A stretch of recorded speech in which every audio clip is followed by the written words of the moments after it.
ഈ വിഷയത്തെ വളരെ ഗൗരവത്തോടെയാണ് കേരളത്തിലെ വിദ്യാർത്ഥി സമൂഹമാകെ നോക്കിക്കാണുന്നത്. ഞങ്ങൾ ഈ വിഷയത്തിൽ കാണുന്ന ഗൗരവം ഞങ്ങൾ ഇന്ന് ഈ നടത്തിയ സമരത്തിലൂടെ നിങ്ങൾക്കും ബോധ്യപ്പെട്ടിട്ടുണ്ടാവും എന്ന് ഞങ്ങൾ കരുതുകയാണ്. ലോകത്തെല്ലായിടത്തും വിദ്യാർത്ഥികൾ മാതൃക കാട്ടിയിട്ടുള്ളവരാണ്. ആ മാതൃക കാട്ടിയിട്ടുള്ള വിദ്യാർത്ഥികളുടെ പ്രതിനിധികൾ എന്ന നിലയിൽ കേരളത്തിലെ കോൺഗ്രസിനും പ്രതിപക്ഷ നേതാവിനും ഞങ്ങൾ ഇവിടെ ഒരു ഉപദേശം കൊടുക്കുകയാണ്.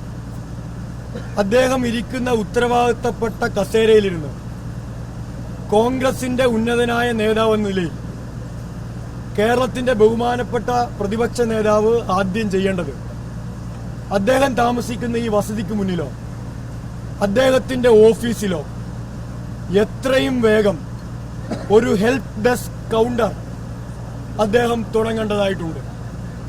ആ ഹെൽപ്പ് ഡെസ്ക് കൗണ്ടറിന്റെ മാതൃകയാണ് SFIക്കാർ അദ്ദേഹത്തിന്റെ വസതിയിലേക്ക് ഇപ്പോ കൊണ്ടു തന്നിരിക്കുന്നത്. ഈ ടേബിളിന്റെ ഉടമസ്ഥാവകാശമൊന്നും ഇപ്പോ ഞങ്ങൾ തിരിച്ചു കൊണ്ടുപോകുന്നില്ല. അദ്ദേഹം ആവശ്യപ്പെടുന്നുണ്ടെങ്കിൽ ഞങ്ങൾ ഈ ഹെൽപ്പ് ഡെസ്കിന്റെ ടേബിൾ അദ്ദേഹത്തിന് കൊടുക്കാനും തയ്യാറാണ് എന്ന് പറയാൻ ആഗ്രഹിക്കുകയാണ്. നിങ്ങൾ നോക്കൂ, നിരവധിയായ പെൺകുട്ടികൾ, നിരപരാധികളായ പെൺകുട്ടികൾ, ഇവരുടെ ഒരു MLA പറ്റി, ഇവർ തോളിൽ ചുമന്നുകൊണ്ട് നടന്ന ഒരു വേതാളത്തെ പറ്റി വളരെ പ്രധാനപ്പെട്ട പരാതികൾ പറയുമ്പോൾ ആ പരാതികളോട് എങ്ങനെയാണ് ഇവർ പ്രതികരിച്ചത് എന്ന് കേരള സമൂഹം കണ്ടുകൊണ്ടിരിക്കുകയാണ്. മാധ്യമങ്ങൾക്ക് മുന്നിൽ നാം കാണുന്ന ഒരു പ്രതിപക്ഷ നേതാവും മാധ്യമങ്ങൾ മാറുമ്പോൾ പ്രതിപക്ഷ നേതാവിന്റെ മറ്റൊരു മുഖവുമാണ് ഇന്ന് കേരളത്തിൽ നാം കണ്ടുകൊണ്ടിരിക്കുന്നത്. അത് പ്രതിപക്ഷ നേതാവിന് മാത്രമല്ല, കേരളത്തിലെ എല്ലാ കോൺഗ്രസ് നേതാക്കന്മാരും ഇപ്പോൾ അങ്ങനെ പരിണമിച്ചിരിക്കുന്നു. നിങ്ങൾ നോക്കൂ, ഈ വിഷയത്തെ ഭാഗവത്തോടുകൂടിയാണ് കേരളത്തിലെ കോൺഗ്രസ് നേതൃത്വം നോക്കിക്കാണുന്നത്. മാധ്യമങ്ങളുടെ മുന്നിൽ വരുമ്പോൾ ധാർമ്മിക രോഷം കൊണ്ട് തിളയ്ക്കുന്ന പ്രതിപക്ഷ നേതാവിനെ നാം കാണുന്നു. ഞങ്ങൾ ചോദിക്കട്ടെ, കേരളത്തിലെ SFI, കേരളത്തിലെ വിദ്യാർത്ഥികൾ, കേരളത്തിലെ പൊതുസമൂഹം, നുണകൾ കൊണ്ട് എത്ര നാൾ ഇവർക്കിങ്ങനെ പിടിച്ചു നിൽക്കാൻ കഴിയും?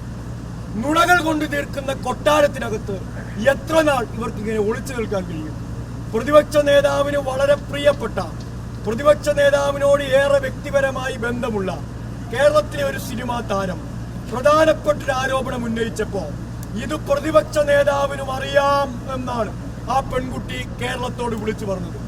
പ്രതിപക്ഷ നേതാവ് പറഞ്ഞത്, എന്നോട് ഈ കുട്ടി പരാതി പറഞ്ഞിരുന്നു, ഞാൻ സ്നേഹപൂർവം, എപ്പോ പണ്ട് അൻവറിനെ കാണാൻ ഇതേ മഹത് വ്യക്തി പോയപ്പോ ശാസിച്ചതുപോലെ സ്നേഹപൂർവം, കൊല്ലാനൊന്നും കഴിയില്ലല്ലോ, സ്നേഹപൂർവം ശാസിച്ചുകൊണ്ടാണ് പറയുന്നത്. അങ്ങനെ എന്നെ പ്രതിപക്ഷ നേതാവ് ശാസിച്ചിട്ടില്ല എന്ന് ഈ സൈക്കോപാത്ത് കേരളത്തോട് പറഞ്ഞിട്ട് ഈ സൈക്കോപാത്ത് പറഞ്ഞത് കള്ളമാണ് എന്ന് പ്രതിപക്ഷ നേതാവ് നിങ്ങളുടെ മുന്നിൽ, മാധ്യമങ്ങളുടെ മുന്നിൽ സംസാരിക്കുന്നത് നിങ്ങൾ എവിടെയെങ്കിലും കേട്ടിട്ടുണ്ടോ? ഒന്നാമത്തെ നുണ. രണ്ടാമത്തെ നുണ, ഷാഫി പറമ്പിൽ ഉൾപ്പെടെയുള്ള കേരളത്തിലെ പ്രധാനപ്പെട്ട നേതാക്കന്മാരോട് പല പെൺകുട്ടികളും പരാതി പറഞ്ഞിട്ടുണ്ടോ എന്ന് മാധ്യമങ്ങൾ ചോദിക്കുമ്പോ ഇല്ല എന്ന് നിങ്ങളോട് കള്ളം പറയുന്നതല്ലാതെ യഥാർത്ഥ വസ്തുത പറയാൻ ഇവരാരെങ്കിലും തയ്യാറാവുന്നുണ്ടോ? സാമാന്യ യുക്തി ഉപയോഗിച്ച് ചിന്തിച്ചാൽ ഒരു പെൺകുട്ടി, കോൺഗ്രസിന്റെ ഉന്നത നേതൃത്വത്തിലിരിക്കുന്ന ഒരാൾ, അയാൾ ചെയ്യുന്ന അതിമാനുഷത്വരഹിതമായ പ്രവൃത്തികളെ പറ്റി കോൺഗ്രസ് നേതാക്കന്മാരോട് പരാതി പറയാതിരിക്കുമോ? ന്യായമായ ചോദ്യമല്ലേ? കോൺഗ്രസ് നേതാക്കന്മാരുടെ മക്കൾക്ക് പോലും പ്രധാനപ്പെട്ട തിക്തമായ ബലം ഈ സാമദ്രോഹിയെ കൊണ്ട് ഉണ്ടായി എന്ന വാർത്തകൾ പുറത്തു വരുമ്പോ ഈ കോൺഗ്രസ് നേതാക്കന്മാരുടെ മക്കളുടെ ആർജവമുള്ള അച്ഛന്മാർ കോൺഗ്രസിന്റെ നേതാക്കന്മാരോട്, VD സതീശൻ ഉൾപ്പെടെയുള്ള പ്രതിപക്ഷ നേതാവിനോട് പരാതി പറയില്ല എന്നരിയാഹാരമുള്ള ആർക്കെങ്കിലും ചിന്തിക്കാൻ കഴിയുമോ? ഇങ്ങനെ പരാതികളുടെ കൂമ്പാരം രഹസ്യമായി ഈ നേതാക്കന്മാർക്ക് മുൻകാലം മുതൽ കിട്ടിയിട്ടും ആ പരാതി ഓരോന്ന് കിട്ടുമ്പോഴും ഓരോ പ്രമോഷനാണ് ഈ സാമദ്രോഹിക്ക് കോൺഗ്രസ് നേതൃത്വം കൊടുത്തുകൊണ്ടിരുന്നത്. ഓരോ കൊള്ളരുതായ്മയ്ക്ക് ഒരു പ്രമോഷൻ, ഒരു കുട്ടിയോട് നടത്തുന്ന പീഡനത്തിന് ഒരു പ്രമോഷൻ, അങ്ങനെ എണ്ണി എണ്ണി ഈ നേതാക്കന്മാരുടെ പെട്ടി പിടിച്ചതിന് എത്ര പ്രമോഷൻ ഈ പെൺകുട്ടികളുടെ കണ്ണീരിൽ ചവിട്ടി ഈ കോൺഗ്രസ് നേതൃത്വത്തിലുള്ള ആളുകൾ കൊടുത്തു. തുറന്നീ കേരളത്തോട് പറയാൻ ഇവർക്ക് ബാധ്യതയില്ലേ? എത്ര നാളിങ്ങനെ കള്ളം കൊണ്ട്, എത്ര നാളിങ്ങനെ അസത്യം കൊണ്ട് ഈ കേരളത്തെ ഇവർക്ക് മൂടിവെക്കാൻ കഴിയും? ഇതെല്ലാം കാണിച്ചു വെക്കുന്ന കോൺഗ്രസ് ആണ്. ഇതെല്ലാം കാണിച്ചു വെക്കുന്ന കേരളത്തിലെ പ്രതിപക്ഷ നേതാവും KPCC പ്രസിഡന്റുമാണ്. ഞങ്ങൾ നടപടിയെടുത്തു എന്ന് പറഞ്ഞ് ഇപ്പോ കേരളത്തിലെ ജനങ്ങളെ പറ്റിക്കാൻ ഇറങ്ങിയിരിക്കുന്നത്. എങ്ങനെയാ നടപടിയെടുത്തേ? ഈ കേരളത്തിലെ മലയാളികൾ ബഹുഭൂരിപക്ഷം ഒരു നേരമെങ്കിലും അരിയാഹാരം കഴിക്കുന്നവരാണല്ലോ. എങ്ങനെയാ നടപടിയെടുത്തേ? നിങ്ങൾ തന്നെ റിപ്പോർട്ട് ചെയ്ത വാർത്തകളില്ലേ? ഇപ്പോ ഈ സൈക്കോപാത്തിനെ പുറത്താക്കണം, MLA സ്ഥാനത്ത് രാജിവെപ്പിക്കണം. VD സതീശൻ പരസ്യമായി പറഞ്ഞില്ല, പക്ഷേ മാധ്യമങ്ങളിലൂടെ നിങ്ങളെ കൊണ്ട് വാർത്ത കൊടുപ്പിച്ചു. എന്റെ അഭിപ്രായത്തിൽ നിന്ന് പുറകോട്ട് പോയി. MLA സ്ഥാനത്ത് നിന്ന് രാജിവെക്കണം. ഒരു നിമിഷം പോലും മാധ്യമങ്ങൾ റിപ്പോർട്ട് ചെയ്ത വാർത്ത ശരിയാണെങ്കിൽ നിങ്ങളെ വിശ്വസിച്ച് പറയുന്നു, നിങ്ങൾക്ക് നൽകിയ വാർത്ത വിശ്വസിച്ച് പറയുന്നു, ഒരു നിമിഷം പോലും ഇയാൾ ഈ രാജ്യത്ത് കേരളത്തിൽ MLA ആയി തുടരാൻ അവകാശമില്ല എന്ന് VD സതീശൻ അഭിപ്രായപ്പെട്ടു എന്ന് മാധ്യമ വാർത്ത നിങ്ങളുടെ വന്നില്ലേ? എന്തേ അടഞ്ഞ അധ്യായമെന്ന് VD സതീശന്, പ്രതിപക്ഷ നേതാവിന് ഇന്ന് പറയേണ്ടി വന്നു? ഈ കേരളത്തോട് മറുപടി വരാൻ ഇവർക്ക് ബാധ്യതയില്ലേ? പറയേണ്ടി വന്നതിന് കാരണം എങ്ങനെയാണ് ഈ സൈക്കോപാത്തിനെ ഈ പറയുന്ന നടപടി എന്നിവർ വിളിക്കുന്ന തലോടൽ കൊടുത്തത് എന്ന് നാം മനസ്സിലാക്കേണ്ടതായിട്ടുണ്ട്. പ്രതിപക്ഷ നേതാവ് നേരെ രാഹുൽ മോനെ വിളിക്കും. രാഹുൽ മോനെ വിളിച്ചിട്ട്, മോനെ എല്ലാവരും പറയുന്നു നിന്നെ നടപടിയെടുക്കണം, എന്താണ് ചെയ്യേണ്ടത്?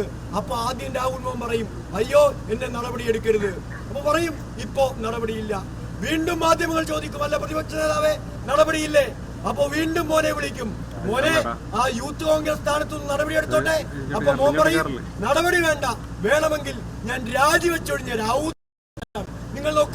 ഇത്രയും വൃത്തികെട്ട വാർത്തകൾ പുറത്തു വന്നിട്ട് ഔദാര്യം പോലെ പറയുകയാണ് ഞാൻ രാജിവെച്ചു എന്ന്. രാഹുൽ മാങ്കൂട്ടം എന്ന് പറയുന്ന ഈ നികൃഷ്ട ജീവിയെ യൂത്ത് കോൺഗ്രസ് സ്ഥാനത്ത് നിന്ന് നടപടിയെടുത്ത് പുറത്താക്കിയതാണെന്ന് പറയാനുള്ള ആർജവം ഈ കേരളത്തിനകത്ത് ഒരു കോൺഗ്രസ് നേതാവ് കാണിച്ചോ? ഞങ്ങൾ ചോദിക്കാൻ ആഗ്രഹിക്കുന്നു.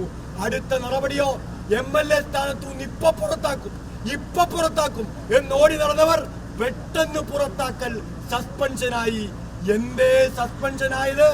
കോൺഗ്രസിൽ ഈ പറയുന്ന നികൃഷ്ട ജീവിയോടൊപ്പം ചേർന്ന് നിൽക്കുന്നവർ തന്നെ ഫേസ്ബുക്കിൽ പങ്കുവച്ച കഥകൾ ശരിയാണെങ്കിൽ VD സതീശൻ കേരളത്തിലെ പ്രതിപക്ഷ നേതാവ് ഉൾപ്പെടെയുള്ള പ്രധാനപ്പെട്ട കോൺഗ്രസ് നേതാക്കന്മാരെ സംബന്ധിക്കുന്ന പല രഹസ്യങ്ങളുടെയും ചുരുളഴിക്കാൻ രാഹുൽ മാങ്കൂട്ടം എന്ന് പറയുന്ന ഇവരുടെ പൊളിറ്റിക്കലായ ഇവരുടെ ഏറ്റവും വലിയ ക്രിമികീടത്തിന് ശക്തിയുണ്ട് എന്ന തിരിച്ചറിവ് കൊണ്ടാണ് ഒരു ചെറുവിരൽ കൊണ്ട് ഈ മോനെ ഒന്ന് തള്ളിപ്പറയാനുള്ള ധൈര്യം കേരളത്തിലെ പ്രതിപക്ഷ നേതാവിന് ഇല്ലാതായി പോകുന്നത്. ഇങ്ങനെ അധപ്പതിച്ചൊരു പ്രതിപക്ഷവും കോൺഗ്രസും കേരളത്തിൽ ഉണ്ടായിട്ടുണ്ടോ? ഒന്നുകിൽ തള്ളിപ്പറയണം, അല്ലെങ്കിൽ മടിയിലിരുത്തണം. ഇത് രഹസ്യമായി മടിയിലിരുത്തുകയും പരസ്യമായി മാധ്യമങ്ങളെ കാണിക്കാൻ തള്ളിപ്പറയുകയും ഈ രാഹുൽ മാങ്കൂട്ടം എന്ന് പറയുന്ന ഏറ്റവും വലിയ മനുഷ്യ ക്രിമികീടത്തെ ഭയപ്പെട്ട് നിൽക്കുന്ന കോൺഗ്രസിനെ നാം കാണുകയാണ്. എന്നിട്ട് ഇന്ന് മാധ്യമങ്ങൾക്ക് മുന്നിൽ വന്ന് കാണിച്ച ഗിമ്മിക്കോ